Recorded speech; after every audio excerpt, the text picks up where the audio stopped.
yang awalnya begitu sepi dan tenang, kini mulai menjadi tempat yang berbahaya bagi manusia. Karena kehadiran Chen Zong yang di luar dugaan semua orang. Chen Zong adalah salah satu jenderal utama iblis. Biasanya dia bertugas untuk mengawasi para jenderal iblis yang bertugas menjadi summoner.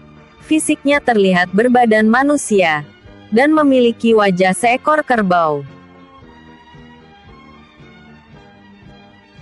Chen Zong memiliki kontrak dengan Heavy Relic. Relik yang bisa mengatur berat dari suatu benda yang disentuhnya. Dan juga bisa digunakan untuk mengatur berat tubuhnya. Relik miliknya bisa membuatnya melompat ke atas langit begitu tinggi dengan meringankan tubuhnya. Ketika dia melompat, dia terlihat seperti terbang. Karena tubuhnya menjadi seringan kapas. Untuk turun dengan kecepatan tinggi. Dia menaikkan berat tubuhnya hingga ke angka ribuan ton. Demi melaksanakan tugas dari Raja Iblis. Chen Zong berjalan di dalam istana dan mengecek ke semua kamar untuk mencari tubuh Huang Li.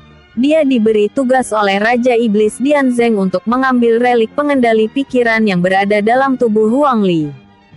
Duak, duak. Dia menendang pintu kamar tamu. Satu persatu karena semuanya terkunci rapat. Sebenarnya berada di mana dia? Sudah puluhan kamar tamu. Telah aku periksa. Apa mereka sudah tahu kalau aku akan datang kemari? Pikir Chen Zong. Chen Zong mulai lelah karena sudah menendang 99 pintu dari kamar tamu di istana. Namun tak ada satupun tanda-tanda dari Huang Li. Kalau bukan karena perintah Raja Iblis, dia tak akan mau melakukan hal yang merepotkan. Mencari sesuatu yang tak pasti membuat Mia merasa begitu kesal. Hingga akhirnya saat dia menendang pintu kamar yang ke-108. Duak. Dia berhasil menemukan kamar Huang Li. Huang Li tak dijaga satu orang pun karena semua orang sedang mengungsi. Dari para pelayan hingga semua penduduk biasa sedang bersembunyi di ruang bawah tanah. Sedangkan para prajurit yang biasanya menjaga istana, tak ada di sana karena harus pergi keluar tembok perbatasan kerajaan angin untuk ikut berperang. Raja dan semua prajurit istana sedang menjaga kerajaan dari serangan para iblis.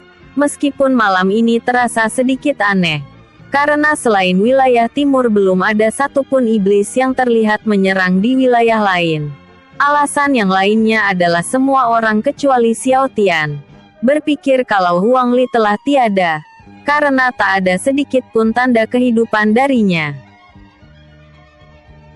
Di kamar ke-108, Chen Zong melihat Huang Li terbaring tak berdaya. Dan terdapat naga kecil berwarna hitam yang tidur di samping Huang Li. Dia tak menghiraukan naga itu, karena dia pikir itu hanyalah makhluk kecil yang tak akan merepotkan. Ketika dia melangkah masuk ke dalam kamar, naga hitam kecil itu bangun dari tidurnya. Dia perlahan membuka mata, lalu menatap Chen Zong yang sedang melangkah mendekat. Guruk suara naga hitam kecil. Naga kecil, diamlah dan sadari tempatmu. Aku tak akan membunuhmu. Asalkan kau jangan menggangguku. Chen Zong berusaha menenangkan naga hitam kecil yang menatapnya dengan tatapan yang begitu tajam. Meski dia tak suka basa-basi. Dan tak takut kepada naga hitam kecil di depannya. Insting Chen Zong berkata lain. Dia merasa kalau naga hitam kecil di hadapannya bukanlah naga sembarangan. Gur. Kenapa aku merasa takut dengan naga ini? Pikir Chen Zong yang berhenti melangkah mendekat. Mulut naga hitam kecil itu mulai mengembung. Terlihat seperti sedang menahan sesuatu di mulutnya. Walau instingnya sedikit membuatnya ragu. Chen Zong tetap melangkah mendekat. Ini semua karena dia tak ingin membuat tuannya menunggu. Akan tetapi, keputusannya melangkah mendekat merupakan kesalahan yang begitu fatal. Karena tepat ketika dia mencoba melangkah mendekat, naga hitam kecil itu menyemburnya dengan api biru yang begitu kuat. Meski hanya terlihat seperti bola biru yang begitu kecil, efek dari serangan itu begitu besar.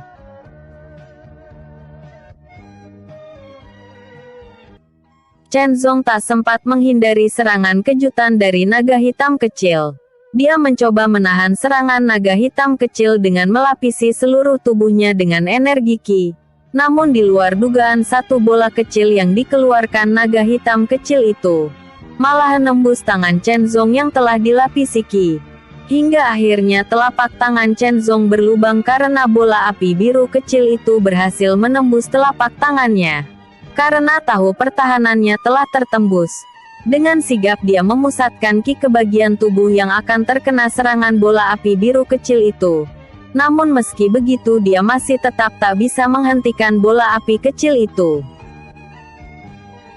Pertahanan Chen Zong memang kuat hingga bola api biru kecil itu tak mampu menembus perutnya.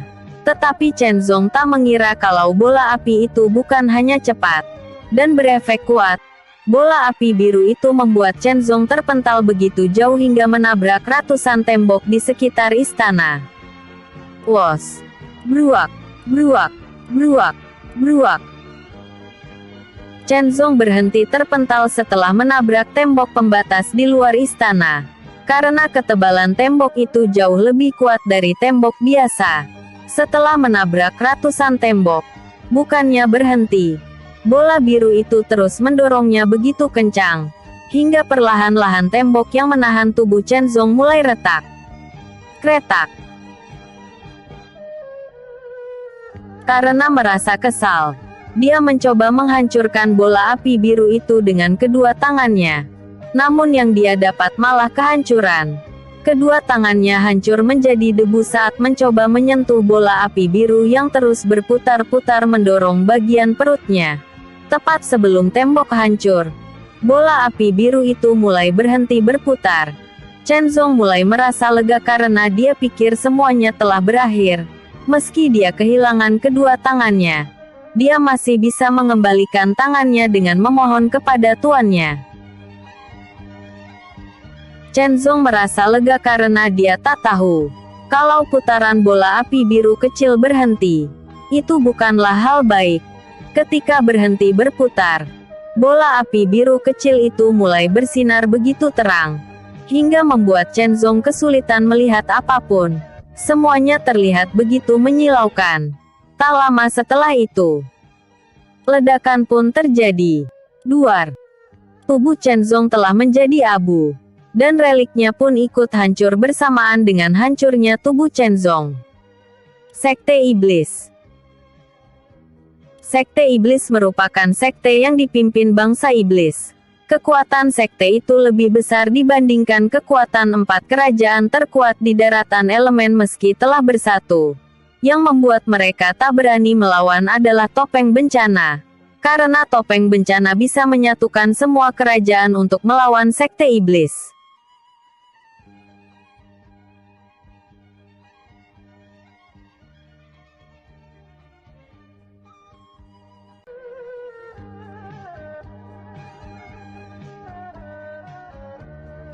Markas rahasia sekte iblis tak diketahui oleh siapapun. Bahkan anggota sekte itu saja hanya tahu cabang dari sekte iblis. Sekte iblis memiliki satu orang pemimpin yang kekuatannya mendekati kekuatan para dewa. Dia merupakan seorang iblis yang mencapai ranah para dewa, atau bisa dibilang sebagai dewa iblis. Hanya saja kekuatannya sedang tersegel. Dia merupakan satu-satunya kaisar iblis yang bertahan hidup hingga sekarang, dan berhasil lolos dari kejaran para dewa. Meski kekuatannya tersegel, dia jauh lebih kuat jika dibandingkan dengan para raja iblis. Oleh karena itu dijadikan pemimpin utama di dalam sekte iblis. Namun walau lebih kuat dari para raja iblis, dia tak bisa keluar dari tempat persembunyiannya. Karena dia menjadi buronan para dewa sejak jutaan tahun lalu. Demi mengembalikan kekuatannya, para raja iblis berencana membangkitkan 100 kaisar iblis. Karena dengan memanfaatkan kekuatan dari 100 kaisar iblis, dia bisa membuka segel yang mengekang kekuatannya. Di bawah kepemimpinan Dewa Iblis, terdapat 8 Raja Iblis yang begitu setia kepadanya. Meski sama-sama setia terhadap Dewa Iblis, para Raja Iblis terkadang suka berselisih paham. Demi kelangsungan sekte Dewa Iblis membagi wilayah kekuasaan para Raja Iblis. Setiap Raja Iblis memiliki 8 jenderal utama, dan 24 jenderal iblis yang bisa mensummon jutaan iblis liar. Untuk perang kali ini, diatur sepenuhnya oleh Raja Iblis Dianzeng. Sebenarnya jika ke-8 Raja Iblis bekerja sama, menaklukkan daratan elemen bukanlah masalah besar. Sayangnya mereka tak ingin bekerja sama, dan lebih mementingkan ego masing-masing. Karena ego itulah, para Raja Iblis diberi wewenang mengatur wilayah kekuasaan masing-masing, dan hanya boleh ikut campur ke wilayah lain jika sang pemilik wilayah mengizinkannya. Sekte Iblis Cabang Petir.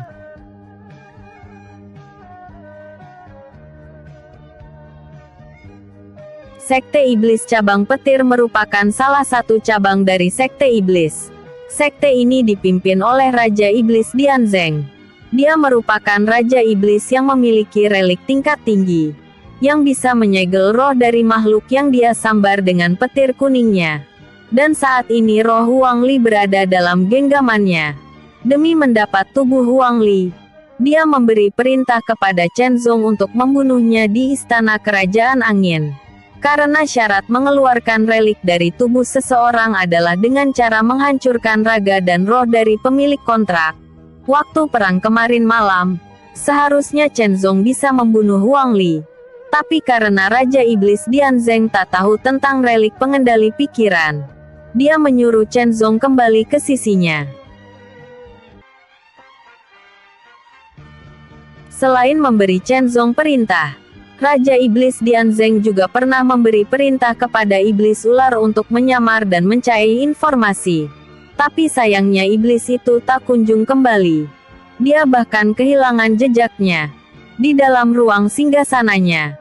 Raja Iblis Dianzeng memasang 24 patung Jenderal Iblis, dan 8 patung Jenderal Utama. Patung-patung itu terikat kontrak dengan tubuh para Jenderal Utama dan Jenderal Iblis. Setiap mereka tewas, maka patung mereka yang berada di ruang singgasana akan hancur. Sejak penyerangan kemarin malam, Raja Iblis Dianzeng telah kehilangan patung 3 Jenderal Iblis. 2 diantaranya dibunuh oleh Xiao Tian, dan yang satunya merupakan Iblis Ular yang dia kirim. Meski masih hidup dan sekarang menjadi manusia, patung Iblis Ular hancur, karena kontrak yang mengikat tubuh Iblis Ular dengan patung di ruang singgasana telah terputus. Semua itu merupakan ulah dari sisi lain Suyan. Ketika masih belum bangkit sepenuhnya, Iblis Ular dianggap tewas karena patungnya telah hancur. Raja Iblis Dianzeng begitu kesal sejak dia kehilangan 3 orang Jenderal Iblis. Dan kini tepat tengah malam, patung dari salah satu jenderal utamanya telah hancur lebur. Kretak, bruak suara patung Chen Zong yang hancur berkeping-keping. Ada apa ini? Kenapa Chen Zong bisa tewas? Bukankah di istana seharusnya tak ada orang?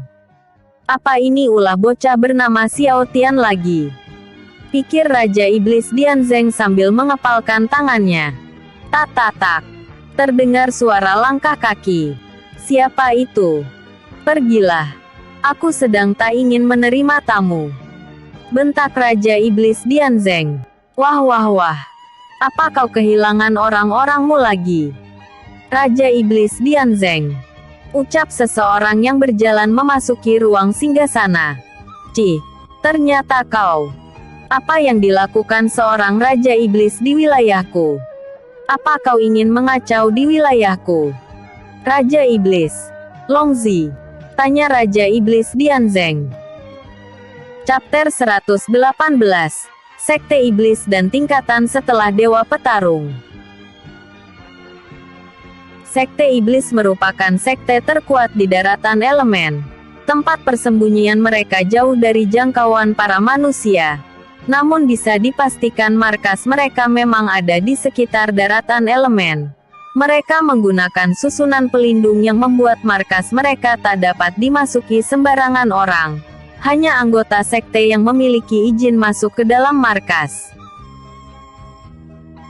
Seperti yang diketahui, sekte iblis terbagi menjadi 8 markas cabang dan 1 markas utama.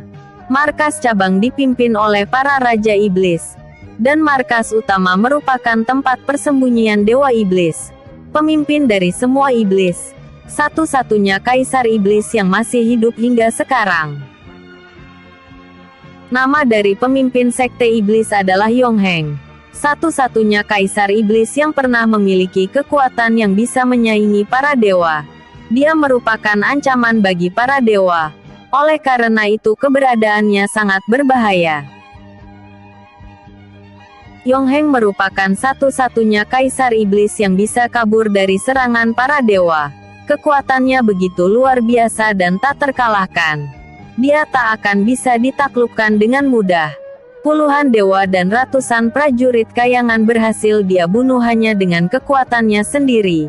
Karena kekuatan mengerikannya, Kaisar Langit pun murka.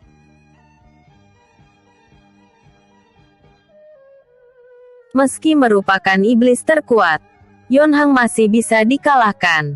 Dia kalah karena dikeroyok ratusan dewa dan jutaan prajurit kayangan. Setelah mengalami kekalahan, kekuatannya disegel oleh para dewa. Namun mereka sudah kehabisan banyak energi karena bertarung dengan Yongheng. Hingga akhirnya segel yang mereka buat tak bisa menahan kekuatan besar Yongheng. Hingga akhirnya hanya sebagian kekuatan saja yang tersegel. Meski kekuatannya tersegel, dia masih bisa membantai ratusan dewa bersama jutaan prajurit kayangan yang telah kehabisan tenaga karena menggunakan mantra penyegel tingkat tinggi. Setelah berhasil membunuh ratusan dewa dan jutaan prajurit kayangan, dia pergi berkeliling daratan elemen untuk menjauhi mayat para dewa. Dia kabur karena kekuatannya yang saat ini bahkan tak cukup untuk melindungi diri sendiri dari serangan seorang dewa petarung.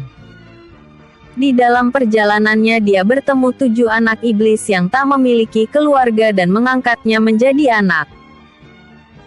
Dia mengajarkan banyak hal kepada 7 anak iblis itu, hingga akhirnya mereka berevolusi menjadi iblis tingkat tinggi. 7 anak iblis itu sekarang telah menjadi seorang raja iblis. Bersama dengan 7 raja iblis, Yongheng mendirikan sekte iblis. Meski memiliki guru dan tingkat kesetiaan yang sama terhadap guru mereka, 7 raja iblis tak bisa akur saat mengambil keputusan. Mereka selalu meributkan hal tak penting saat bertemu. Untuk mengatasi itu Yongheng merekrut ratusan ribu iblis, lalu mendirikan 7 cabang sekte iblis.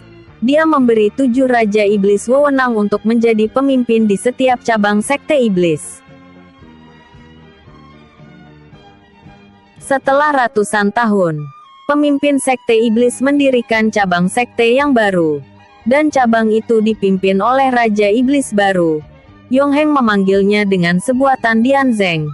Meski Dianzeng merupakan raja iblis ke-8 di mata para raja iblis sebelumnya, dia hanyalah seorang raja iblis tingkat rendah. Meski kekuatannya bisa menyaingi para dewa petarung, kalau dibandingkan dengan 7 raja iblis, dia hanyalah sebuah butiran debu. Ada beberapa tingkatan di atas tingkatan para pendekar dewa petarung. Seperti yang telah Dewa Petir katakan, seorang dewa petarung bukanlah tingkatan yang terkuat, dan masih jauh dari ranah para dewa yang sebenarnya. Sebelum mencapai ranah para dewa yang sebenarnya, para pendekar dewa petarung harus melewati beberapa tingkatan. Tingkatan setelah dewa petarung: Illusory Realm, Spirit Realm, Beast Realm, Mortal Realm, Dragon Realm, Mainland Realm, Wind Realm, Sky Realm, Universe Realm, Fairy Realm, Heavenly Realm, Immortal Realm, God Realm. Pengenalan karakter Raja Iblis Longzi. Raja Iblis yang memiliki wajah tampan, dengan rambut dan mata berwarna merah dan memiliki bentuk tubuh persis seperti manusia. Dia merupakan iblis tingkat tinggi, memiliki sifat yang begitu dingin, tak kenal rasa ampun, seorang psikopat sejati, paling dihormati karena kekuatannya. Dia memiliki 3 wujud, wujud manusia naga, dan wujud naga hitam raksasa. Meski memiliki wujud naga hitam, wujud naganya 2 kali lipat dibandingkan naga milik Xiao Tian. Raja Iblis Lanbing. Raja Iblis yang memiliki wajah tampan, berbadan seperti manusia, memiliki rambut dan mata berwarna biru, merupakan iblis tingkat tinggi. Kekuatannya jauh lebih hebat dari Longzi. Hanya saja dia memiliki sifat yang begitu pemalas, hingga tak pernah mengeluarkan kekuatannya secara penuh. Selain pemimpin sekte iblis, tak ada yang tahu kekuatan besar yang disembunyikan Lanbing. Oleh karena itu dia berada pada urutan kedua. Dia memiliki 3 buah wujud, yaitu wujud manusia beruang, dan wujud beruang kutub raksasa. Raja Iblis Libao. Raja Iblis yang memiliki wajah tampan, rambutnya berwarna putih, dan matanya berwarna kuning, merupakan iblis tingkat tinggi yang kekuatannya hampir menyamai Longzi. Memiliki sifat pemarah. Sekali dia marah, dia akan menghancurkan siapapun yang ada di hadapannya. Paling tak suka menunggu, dan tidak sabaran. Memiliki 3 buah wujud, yaitu wujud manusia citah, dan citah raksasa. Raja Iblis Lawu.